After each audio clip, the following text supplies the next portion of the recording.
What's up? What's up, everybody? Welcome to another episode of Let's Ask Paul. My name's Paul Abernathy, your host as always, and thank you for taking the time out of your day to join me on the podcast. Hopefully you're listening on your favorite podcast listening platform. We're actually available on Spreaker, Spotify, Apple Podcasts, Deezer, iHeartRadio.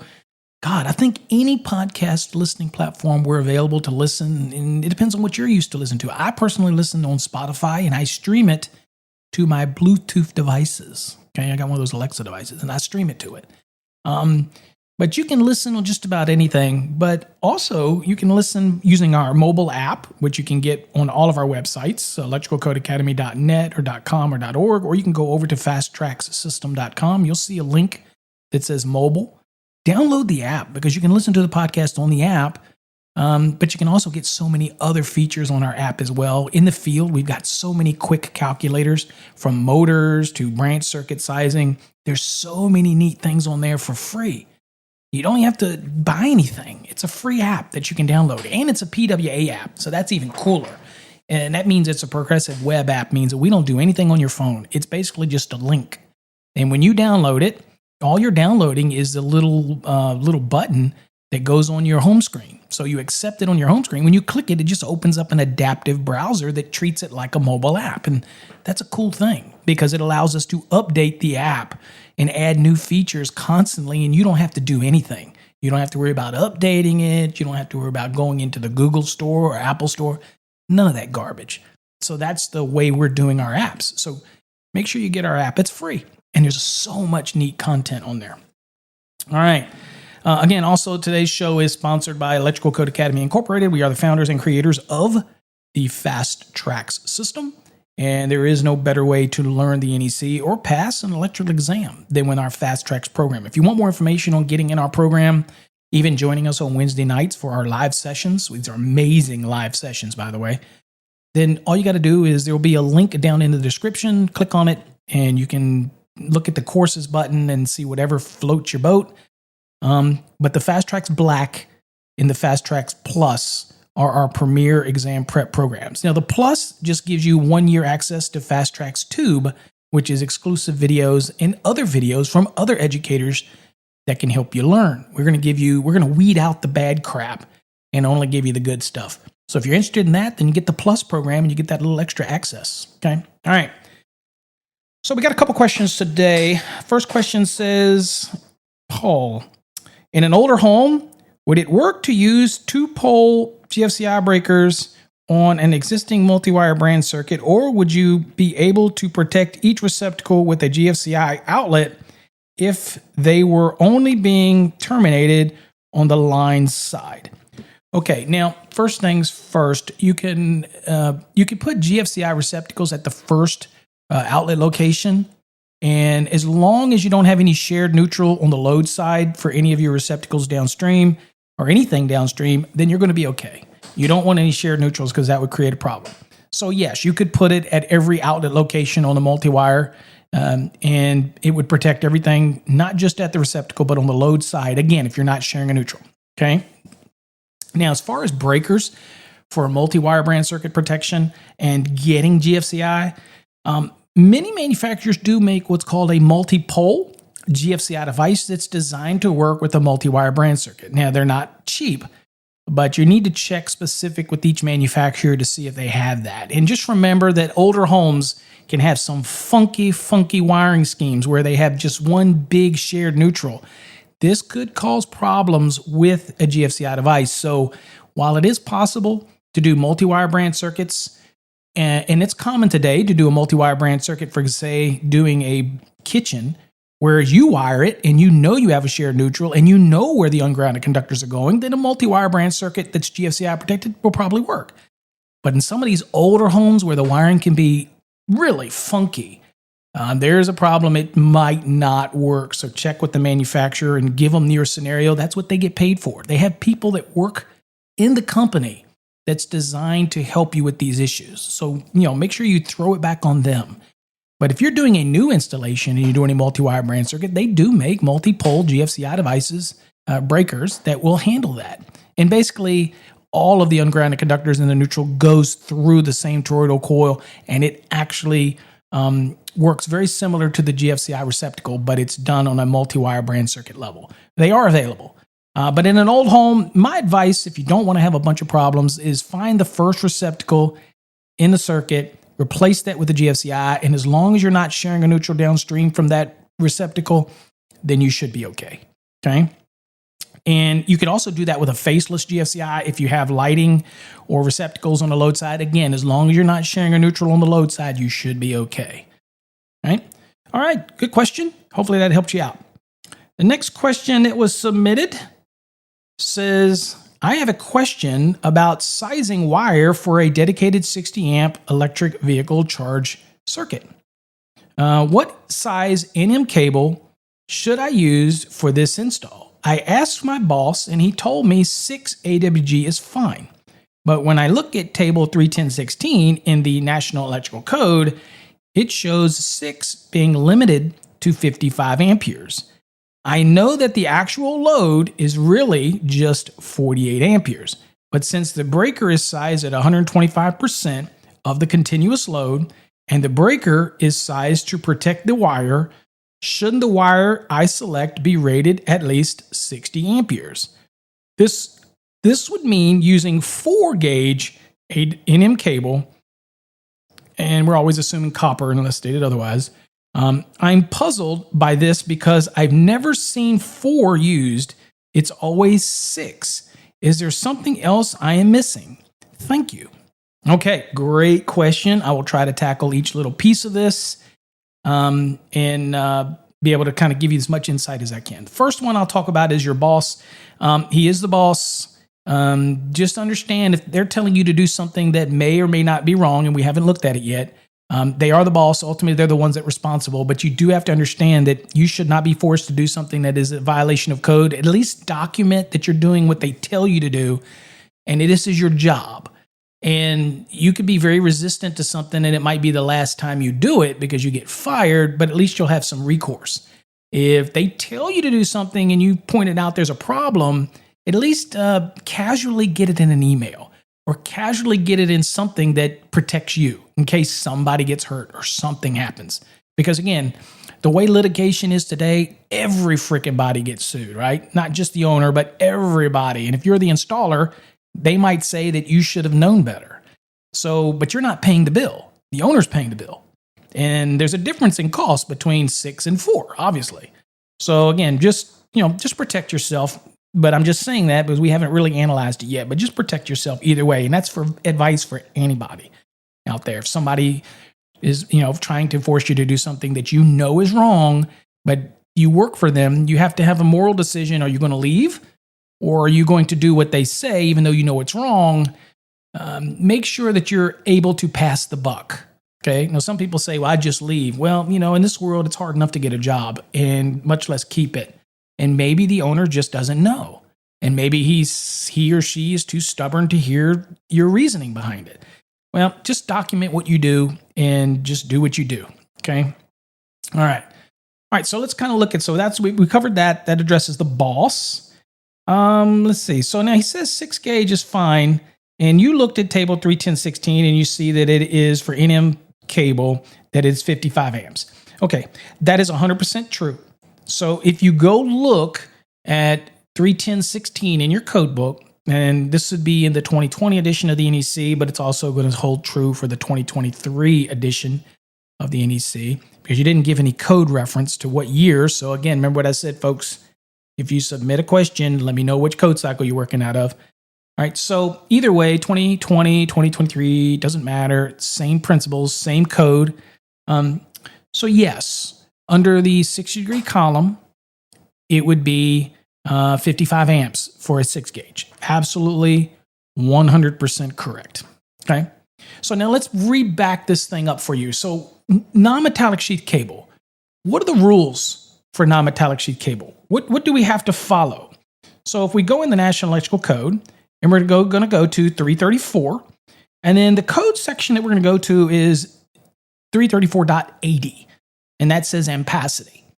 And I'm going to read it to you because this is the kind of thing where people get kind of confused in the code because there's rules in 110.14c1, which is the temperature limitations, and and what we have to do when it's 100 amps or less or over 100, whether it's got to be in the 60 or the 75. But then we have some allowances. If all of the terminals are rated 75 and the insulation's rated 75, then we get to ignore the rules about the 60 degree because everything's rated 75. We have all those rules, but how does that really apply to non-metallic sheath cable?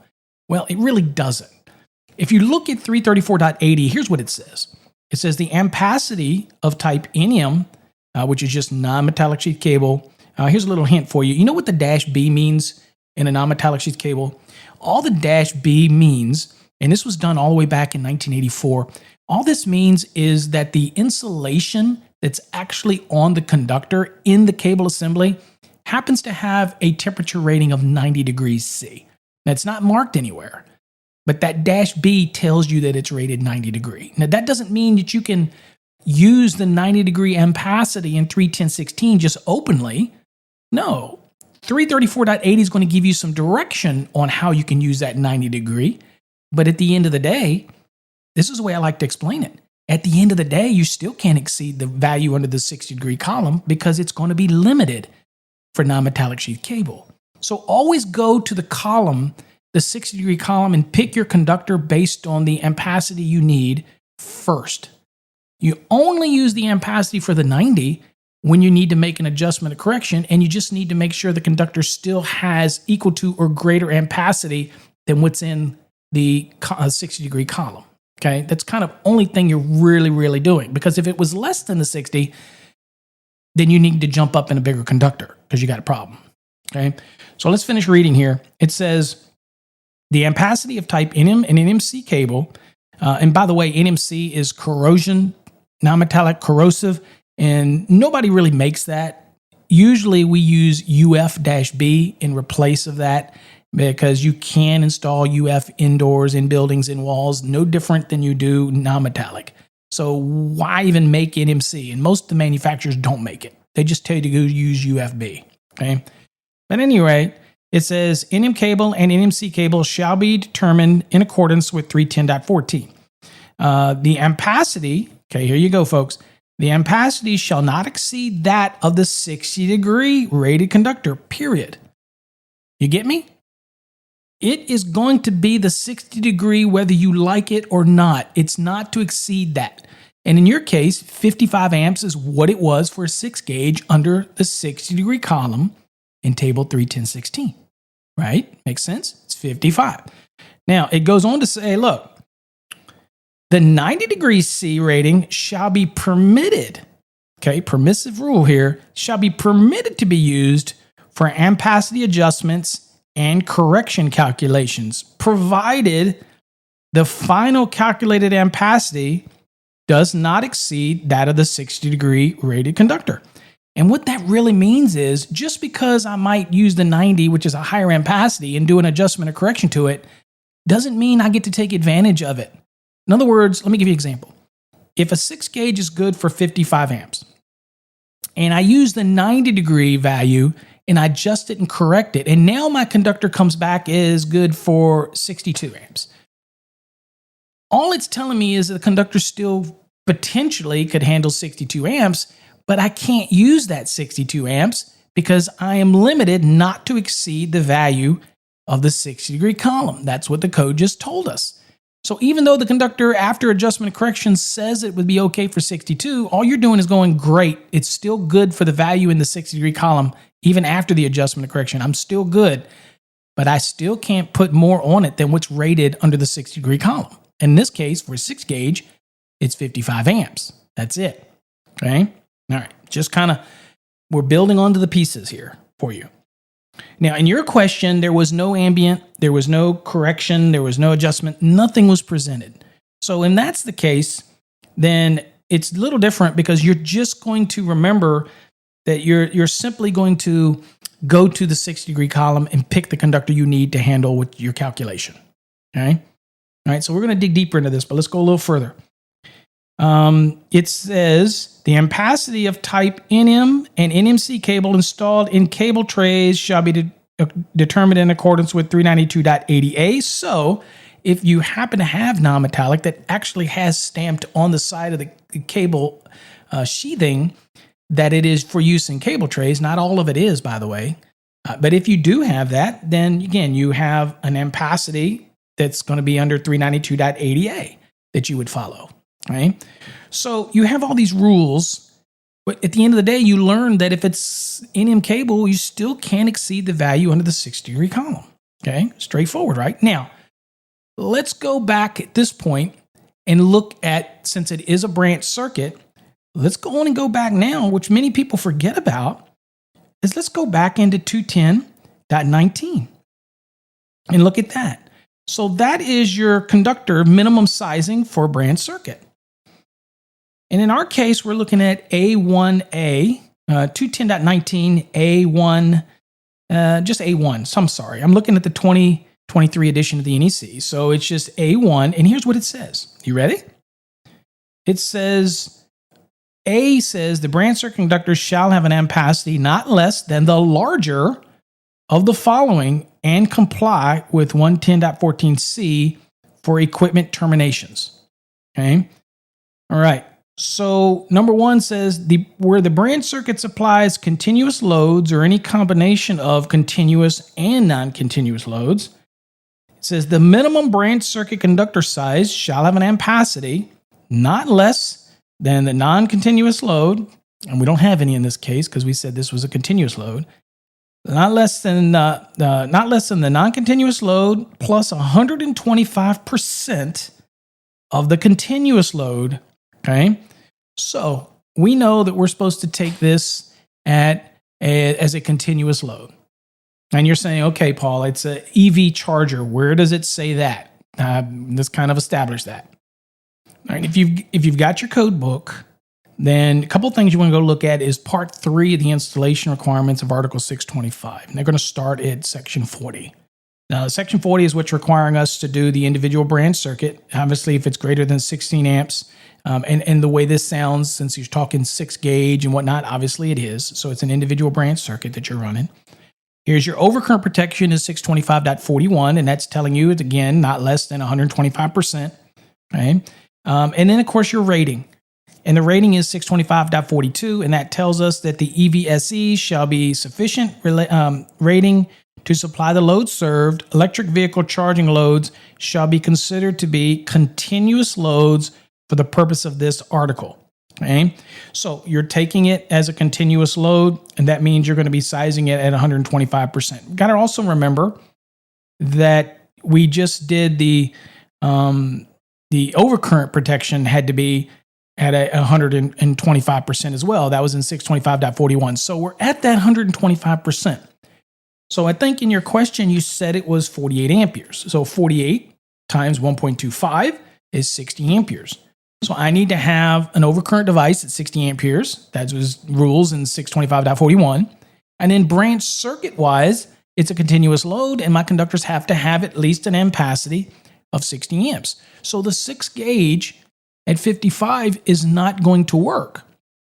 It does not have an ampacity of at least 60 amperes. So that's going to push us to go to what?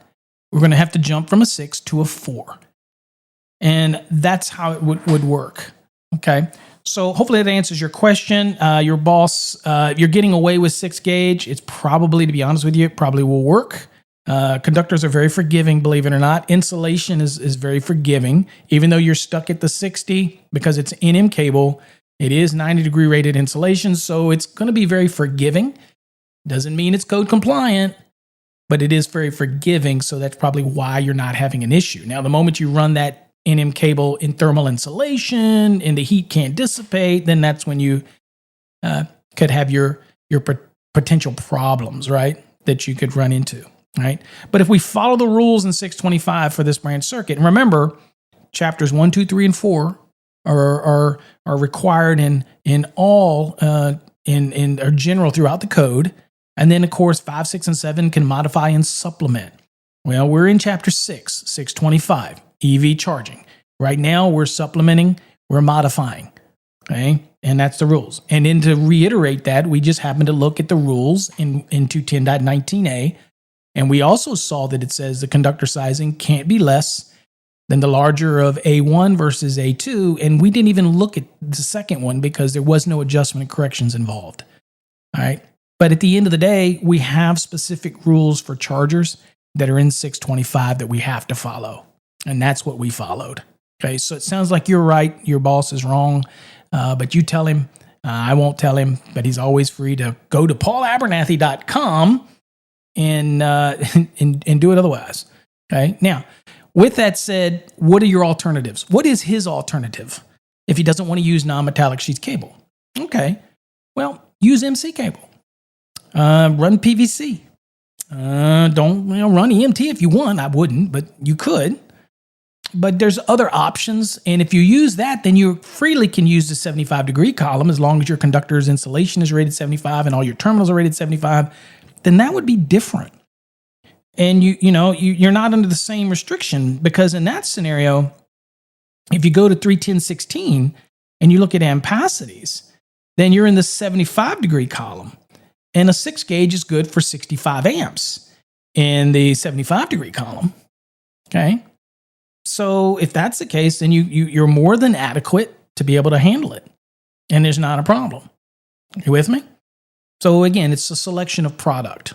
Okay. So maybe they don't know that the limits to NM cable, maybe they think that it works the same way under 110.14c, but that's not the case. NM cable has its own rules that it has to follow, and you have to follow them.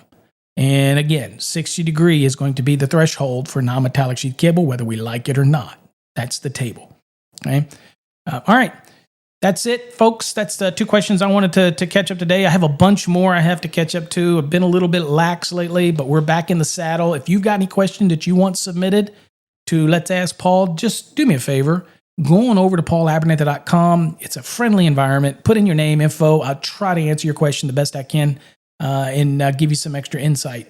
Till next time, folks, stay safe. God bless. And don't forget, Fast Tracks Tube is live. If you want to get subscribed to get all of our videos, then go to fasttrackstube.com and subscribe, and you can get access to a bunch of videos. Not just videos by me, but videos by other educators as well that we're compiling in one big repository. Till next time, folks, stay safe. God bless.